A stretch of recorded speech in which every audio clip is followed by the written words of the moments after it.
Uganda's tourism sector contributed 7.6% to the country's gross domestic product in 2022.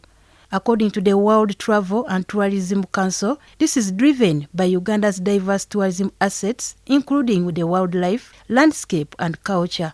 Apart from revenue, the sector has also provided employment opportunities to the Ugandan population. In our EcoPlus program today, we bring you one of the specialists in the safaris in the tourism sector in Uganda, Kenneth Hafasha, to share with us his experience in the industry and the gaps that need to be addressed. At the moment, I would tell you that every year that goes, tourism changes. An addition is done. At least we notice the additions and we see a lot of things adding on. For example, people are engaging much into tourism and they are understanding more about tourism and what elements it carries. So for now, tourism is good.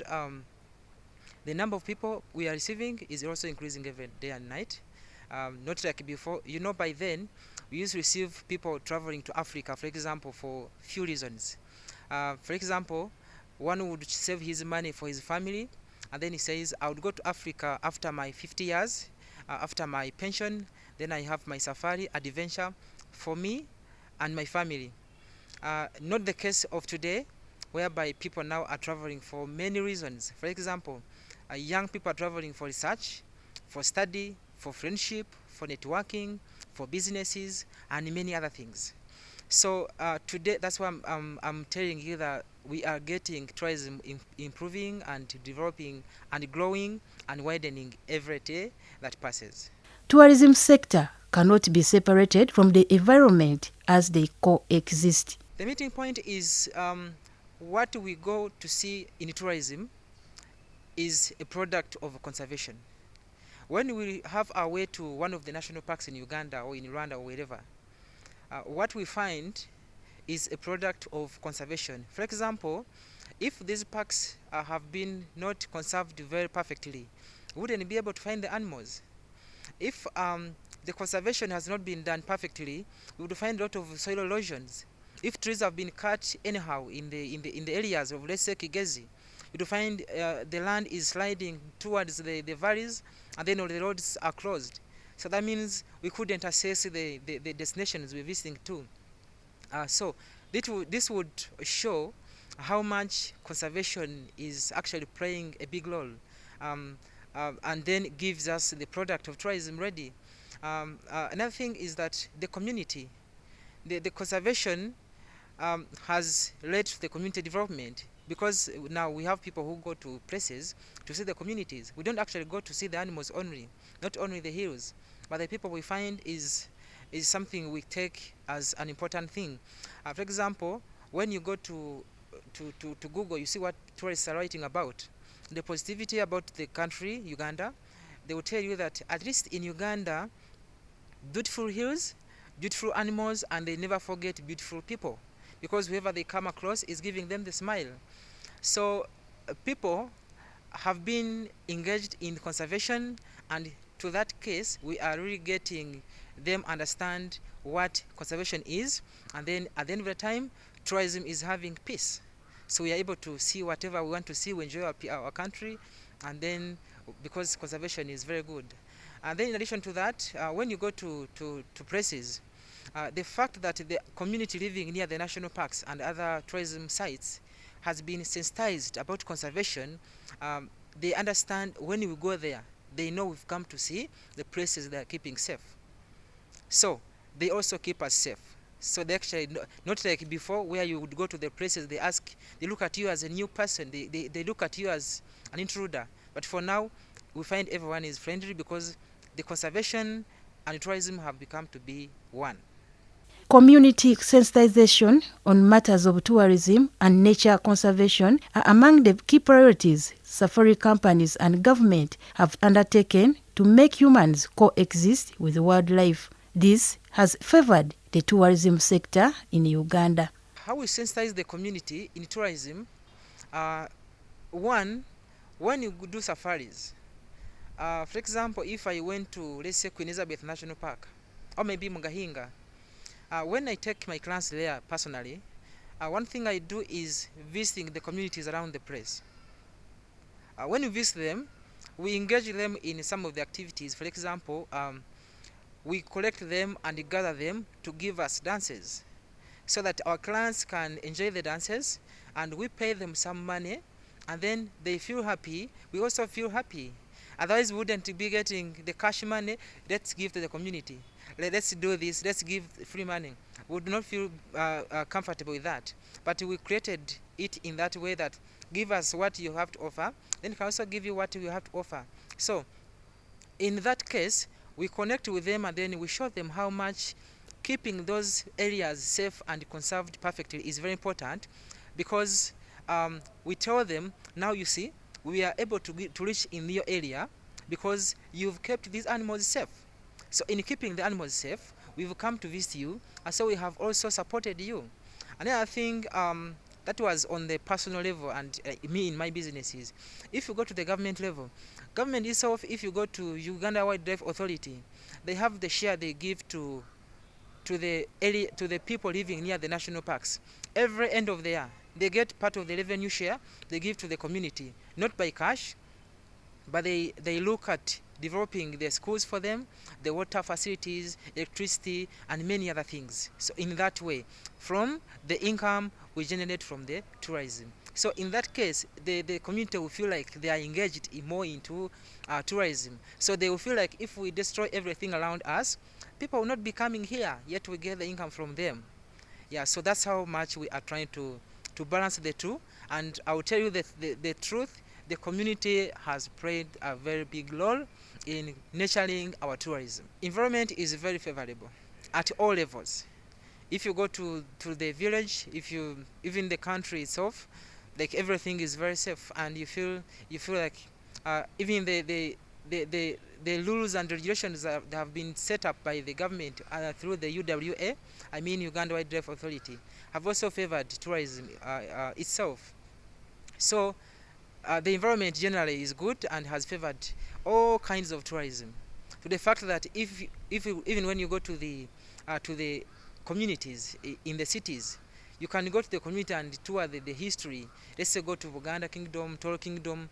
You can understand how much these people have been engaged and they understand what tourism is. So every environment, whatever it is, in all corners of the country, has always favored the tourism industry. Infrastructural development in conservation areas has also boosted the tourism industry in Uganda. Sometimes we understand that point in different ways. But the truth be told, before I give you my view, when you go to the safari, let's say to the national parks, we are going to see the animals. We don't expect to find the animals sleeping in the sofa sets. We don't expect them to find them eating the good meat, driving the luxury cars, walking on the tarmac road. No, it is nature. There's one thing I feel when you go to the national parks, we're living in the comfort zone to go and experience what the wilderness has to offer to us. So me, I feel the infrastructure has been okay, because what we need is getting to the place, and we don't drive these small cars that we need the tarmac road. We take the 4x4 and the strong cars. So even if it is stony, muddy, for us we don't complain. I think you've never had anyone complaining that we have bad roads, especially maybe when the roads are too stony and impassable. But if the road is really there, there's nothing much we need. What else we need is maybe the security, which is also a guarantee that we have. When anyone wants to ask about the security for the tourists in the country, the answer is automatic. We don't have the issues with the tourism, whereby today they are even allowing tourists to drive. When you go to a foreign country and you are tempted to get a car on safe drive, you drive yourself, you cross Mabila Forest, you go to Kisoro, you go to Fort Portal, you go to Mbale, alone in the foreign country. You call that peace? That is real peace. So generally, the country is okay. We've never had issues. Uganda's tourism sector continues to attract visitors from different corners of the world. These are attracted by the rich flora and fauna, as well as the natural beauty and cultural attractions. For locals, Queen Elizabeth has always been good, and Maction Falls, because they are easily accessible and they have what Ugandans like most. And then if I go to international level, each country has what they like most. If you say you go to the gorillas, Germans like the biggest numbers who like gorillas mostly because the gorillas were discovered by Peter Bellingeri, was the German professor. So in that case, all the Germans who come here, they visit the gorillas. So generally, the most visited national park in Uganda is Queen Elizabeth National Park. For one or two reasons, maybe it is accessible. And when you go to the park, you may not have to incur a lot of costs as in park entrance fees, and it has a lot of things to do or to see. So Queen is one of the most visited, and then also Makshon is also second most visited national park in Uganda. But though, because Bwindi would be the first, but then Bwindi at times is a little bit expensive for the gorillas. I think everyone would wish to go and see the cousins we almost related to, but the fees for the permits are a little bit higher for some people. So most of them like going to the Queen Elizabeth National Park and Makshon Falls National Park. Hafasha advises those who wish to come to Uganda and the local tourists to come in groups so as to reduce on costs incurred. It is the mindset people are developing that traveling to the parks is being very expensive, yet it is not. So what is to be done is, one, people should be told what is good in traveling and how cheap it could be, how best is to be done, like what best can be done to make the trips so cheap for them. Of course, I won't say if you come to me and you're one person, you want to be taken to a national park, I won't say it will be very cheap for you. It will be very expensive because I have to give you the driver guide, I have to give you the car, I have to give you the fuel, which 7 people would still use at the same time. So you just make your group, make a group and say, we are 10 workmates or friends, let's go and organize, we go for a trip together. It will be very cheap. Gorilla tracking, gorilla permit is 300,000 for Ugandan, actually East African citizens. Very cheap. You go to a park and you see your cousins. Let me tell you the truth, most people, when they find the gorillas, you see them bursting into the tears, crying, because you're seeing yourself. You get it? Because we live about 98% like them. So it means someone would feel like, I want to see them more and more and more times. Like me, I will have to see them at least 4 times every year. Not because I have the money. At times I just have to get on the bus, I go and then I do that. So it is a mindset that people develop. No park is expensive and no activity is expensive for Ugandans. That's why you see, by the way, Ugandans should actually respect the fact that the government gave them a very special fare for the park entrances. Where a foreigner is paying $45, that's about 160,000. For you paying just 25,000. Isn't that a small difference? And then the other foreigner adds the money to buy the ticket, pays for the visa. Visa is $50 per person. You get insurances and all that, our commission and whatever. So Uganda it's not expensive for them. When tourists come, there are stories to tell from them. We get different stories, and different stories are given by different people, by different situations, and by different encounters they come across in the country. For example, someone who comes to Uganda and wants to do a safe drive and reaches somewhere, you're white, you're totally different skinned from us Africans. So when your kids see you in Kisolo or in Mbale or in Butaleja or whatever, they look at totally different human being. So they may choose to provoke you. So in the end, you come up with a bad story about Uganda. But then it was because of the choice and decision you made to go alone. Yeah, so some tourists get bad stories about the country, but then at times when we find out, we realize it is because of their decision. Because we know well that when we go to a country like Uganda, you reach at the airport, you must be having someone to welcome you, to take you where you're going. Why do you choose to go alone? So this person choosing to go alone, at times they come up with bad stories. Yeah, they come up with bad stories. Then also sometimes, of course, the industry has got some people who are unprofessional and they handle clients badly. So they create sometimes bad reviews for us. You take a trip, a client reaches somewhere, you tell them, the money was not enough. You have to add in some more money. These clients, sometimes they feel embarrassed. Yeah, so and other clients sometimes they are not given good information.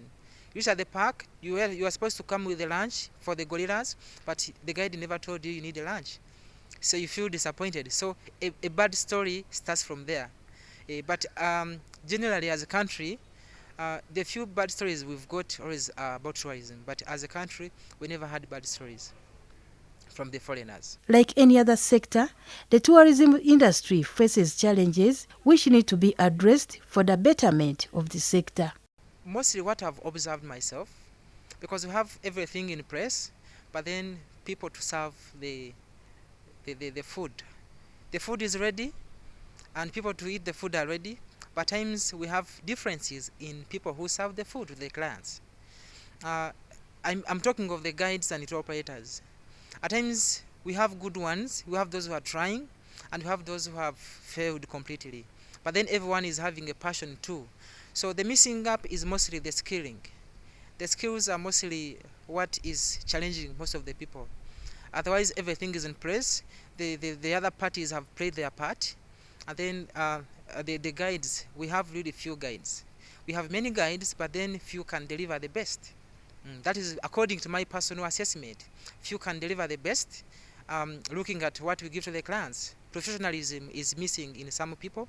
Professionalism, I mean, like let's say tourism profession carries professionalism in tourism, and what you have to understand, like the role you have to play and how do you play it. I think it's not about having the best food, but also carries who serves the food, how do they serve it, and how does the waitress or waiter look, so that you can entice the person going to enjoy the food. So when you have the clients here, how they are given the service, right from the airport to the national parks, how are they being treated, how are their questions being answered, how are they handled in case any issue comes up. So when they finish the trip, which message do we give to them? A tour guide is a face of the country, face of the company, and the face of everyone around. When like I've told you, when you see the way people are commenting about the country, they will say, I've been in Uganda, smiles, my guide was very nice. The guide has represented the country. Honorable Tomu Butime, the Minister of Tourism, told us one time that the guides are the faces of the country, so we are the heroes of the country, because we give the good information about the country. So in that case, some of the people are still missing that. Yet everyone would want to. And what is killing us in most cases, people are going to tourism for money, unlike us who went to tourism for passion. So we have that gap also. But however, we are doing our best. For us who have been there for some 10 years plus, we are trying to train our young brothers and sisters who are joining in, so that they join through the right channels, and then they can also understand what they have to do to make sure tourism is becoming perfect for everyone. Some areas are still missing the hospitality. I'm born from Kisoro, but my area has got a very big gap. I've been always telling them, I don't hide them, they know that. But however, we are doing our best to cover that gap. You find the lodge is good, the facility is good, but then the service. How long, when I talk of a service, I mean how long does it take to get the food in case I ordered for? 2 hours? Let me tell you the scenario. Sometimes the client can when you have the clients. One time a client told me, but Kenneth, when you order the food in Africa, you have to wait for long. So it means if you have to meet someone at 8 a.m., you tell them at 6 a.m. It is so funny. That was a client. You get? So even in the service, the service delays. You get? Yes. So we forget that, and we think driving a very expensive car and I give someone a lift is the hospitality I've given to them. It carries an element of what do I talk to the person about. Climate change also affects the tourism sector in various ways. Our tourism rotates on the climate, to the fact that when a client comes to Uganda, the very first time you meet them at the airport, they ask you, how is the temperature here? You can understand? So it is rotating along the temperature change. So any bad change creates bad environment for the tourism. But the environment is okay. The climate is very okay. when you find the floods as people in Kampala crying of the floods, for us the other side finding the floods is a tourist attraction. We want to have a look at how things are happening, how the nature is playing, how it's doing its own things, and we just be happy. So, but when you cut down those trees, it's not going to be favorable for the tourism. One, like now I saw some trees were cut in the city, and birds were displaced. It was not good for them, much as there is no food for the birds. But if such happens in the area like the national park, then it is not going to be good for the tourism. So we have trees, we have the hills and mountains. They've still maintained our temperature, and Uganda has got different temperature levels. To improve the tourism industry in Uganda, a lot needs to be done by the government and its partners to make the Pearl of Africa the best tourism destination. The reason I love focusing on the community is because the community plays a very big role, and they're the ones who give us food, and they're the ones who decide about our safety. Sometimes you're walking in the night, someone finds you, they pierce you, which has never happened in Uganda. We've never seen that, because our conservation and community sensitization is good. But just in case it wasn't there, then it was going to create a very bad story. But for now, the call for the conservation, for more efforts in conservation, is really needed and is being done. Teaching these people. I wish the government also goes to the lodges and creates some sessions for them. Like we do, we try our best, but then at times the facilitation is not enough. But we really feel it is still okay, because whatever we come to touch with our hands is never left unturned.